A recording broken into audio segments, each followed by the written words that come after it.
जी हाँ, आज हम देखेंगे दीपदान जो एकांकी है उसका महत्वपूर्ण भाग।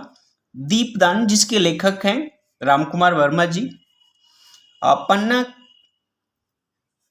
जो धाय माय है सोना से कह रही है कि बनवीर के अनुग्रह ने तुम्हें पागल बना दिया है सोना। सोना जो है कह रही है फिर धाय माँ पागल कौन नहीं है। महाराणा विक्रमादित्य अपने 7,000 पहलवानों के साथ पागल हैं। मल्ल क्रीड़ा ही तो उनका पागलपन है।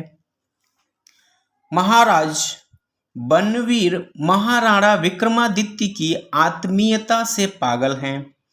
यानी जो महाराज बनवीर जो बनवीर है, महाराणा विक्रमादित्य की आत्मीयता यानी महाराणा जो विक्रमादित्य हैं ये जो है उसको बड़ा ही अपना हितैषी समझते हैं और इसीलिए ये बनवीर भी पागल है, क्योंकि बनवीर जो है बड़ा धोखेबाज है और विक्रमादित्य इस बात को समझ नहीं रहे हैं। वे उसको अपना सबसे हितैषी सबसे क्लोज मान रहे हैं और इसी का ये फायदा उठाता है।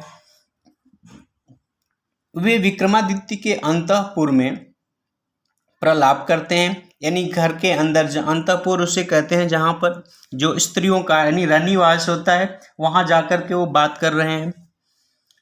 यह आनंद ही उनका पागलपन है। सारा नगर आज के त्योहार में पागल है।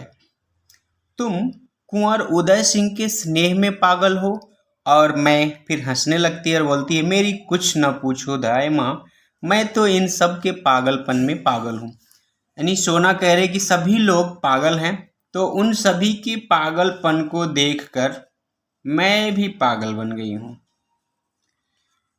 तुम चाहे जो कहो, हाँ तो कुंवर उदय सिंह कहाँ है। पन्ना बता रही हैं कि कुंवर उदय सिंह को छोड़ो सोना, वे बहुत थक गए हैं, अब तो सो रहे होंगे। तुम जाओ, यहाँ कहीं तुम्हारा पागलपन कम न हो जाए। मतलब आप समझ ही गए होंगे, वो कह रहे कि जल्दी से जाओ तुम यहाँ से, क्योंकि तुम पे जो पागलपन सवार है यहाँ रहोगी तो कम हो जाएगा। सोना फिर कह रही है मेरा पागलपन, धाय माँ पागलपन कहीं कम होता है। पहाड़ बढ़कर कभी छोटे हुए हैं।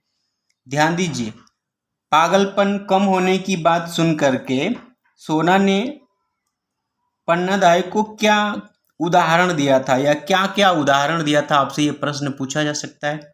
नदियां आगे बढ़कर कभी लौटी हैं, ये लाइन दे करके पंक्ति दे करके आपसे पूछा जा सकता है कि किस संदर्भ में यह वाक्य कहा गया है, तो आपको ये पूरी बात बतानी रहेगी। फूल खिलने के बाद कभी कली बने हैं, सब आगे बढ़ते हैं। नहीं बढ़ती हो तो सिर्फ तुम, सदा एक सी, तुम्हारा पागलपन भी सदा एक सा है। मैं रावल की बेटी हूँ, शायद सामंत की बेटी बनूं, मतलब मैं आगे ही बढ़ूंगी, मेरा प्रोग्रेस ही होगा। शायद महाराज की बेटी बनूं, कुछ बढ़कर ही बनूंगी। और तुम धाय माँ सिर्फ धाय माँ ही रहोगी। इस बात को सुन करके पन्ना ने बड़ा ही लाजवाब जवाब दिया था।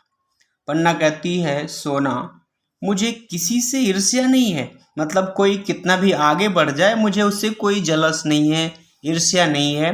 मैं जैसी हूँ अच्छी हूँ, राज सेवा में जीवन जा रहा है, यही मेरे भाग्य की बात है। तो भाग्य पर भी पन्ना जो है बड़ी बड़ी बातें करती हैं। आप देख रहे हैं Hindi classes bye Umesh sir. इस चैनल से बने रहने के लिए धन्यवाद।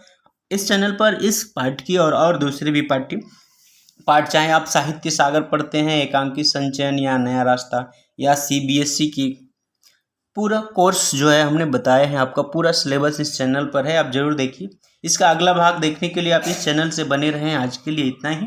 हम आगे और भी डिफ़िकल्ट जितने भी आपके पार्ट हैं उनमें जो भी महत्वपूर्ण बात है, जहां आपको लगता है कि हमें अंदाज़ा लगता है कि समझ में नहीं आ रहा हो, समझाने का प्रयास करूंगा। आज के लिए इतना ही। धन्यवाद। जय हिंद, जय हिंदी।